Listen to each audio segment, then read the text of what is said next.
some of you are aware of the Africa Working Group.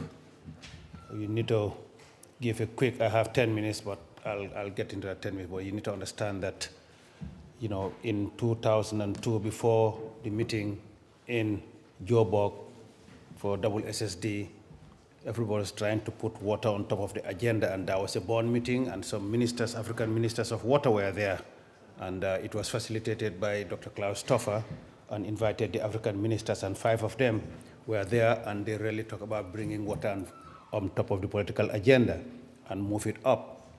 Then AMCAO was born, and then in Johannesburg, the EU agreed to support Africa on water, and the Africa Working Group was established with African partners and EU member state partners to work together and support Africa's priorities on water. The aim, as you can see, is to facilitate coordination of EU aid to water, contribute to Africa-EU policy development, to support the implementation of AMCAO plan.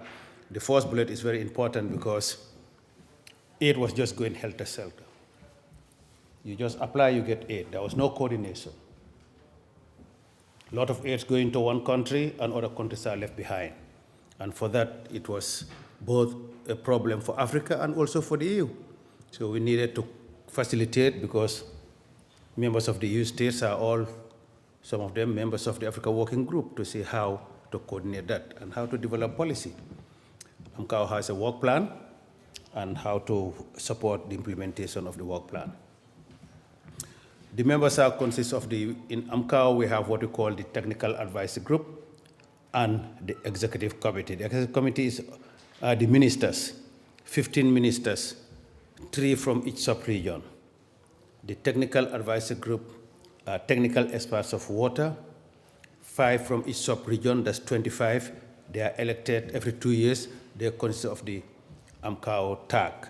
They are members of the EU Africa Working Group, and the European member states, and the European Commission, civil society, knowledge institution, and private sector. So it's a group that is comprised of different stakeholders. There we have policy dialogue to raise commitment in EU and Africa. Input to policy development in Africa and Europe. We in Africa, we had what we call the Etiquette Declaration, where the ministers of sanitation met in Etiquette, that's Durban, in South Africa, and had a declaration on how we are going to move sanitation up, and different commitments made by the ministers. In 2008, the heads of states met in Sharm el-Sheikh, Egypt.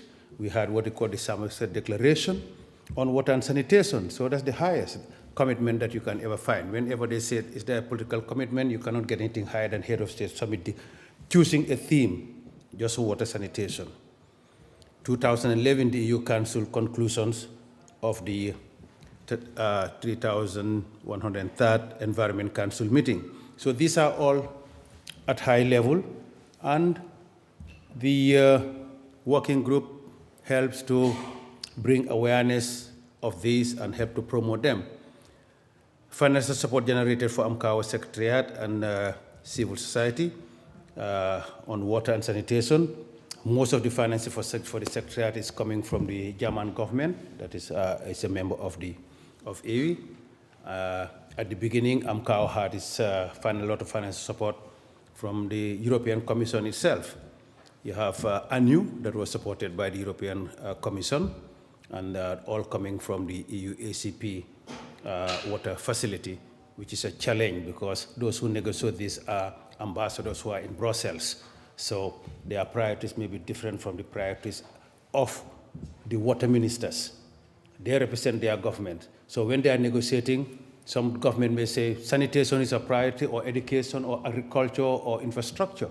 So we face a challenge as in the water community, and to let our ministers push the case, talk with the EU representative, or we go to Brussels and lobby this ACP group, because everything is political. We have to accept that. Whether you are technical, whatever you want, it's a political decision. So the ambassadors are the permanent representatives. They represent the political body. They influence decision at the ACP so that funds can be put on water. And we want to work with them. lifting sanitation agenda, sanitation on top of the agenda. I say Africa EU statement on sanitation in 2008, and also, as I said, at Etiquini, the Africa SAN process, where we just had the second Africa SAN. We are working on the third Africa SAN, which is African sanitation in 2014, and we'll report. Improve reporting of aid to sanitation. Aid to sanitation reported on separate from water supply to OECD DEC. That was a report, OECD DEC, that was reporting on water. So we want to push that the aid sanitation report also on a separate from that. Need to see the trends, and reports are coming from all over. The AWE Africa Working Group guidance for AIDS on new reporting system approved by OECD. There are several reporting systems. OECD will have theirs. Africa is having its reporting system because we are obliged by the heads of states to report to them on their decision on water and sanitation.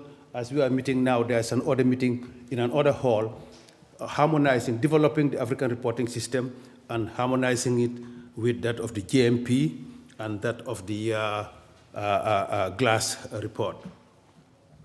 Aid effectiveness and water and sanitation. Action was done. The working group did a mapping on aid effectiveness. We found out that aid was not effectively done. It was just what we have been called by the working group on donor darlings and donor orphans. You like a country, all the donors go to that country. And we found out that there are countries that the donors love to go. So you find them, all of them doing the same thing, water and sanitation. You go to fragile states, they are not interested, very little. You go to countries that are just coming out from conflict, no one. Who wants to go to Somalia? They wouldn't. That's the reality. So we try to guide the donors, say, yeah, this country is beautiful. You can, 8 hours you can fly. There are a lot of flights going to this particular country, wonderful 5-star hotels, but that's not the criteria.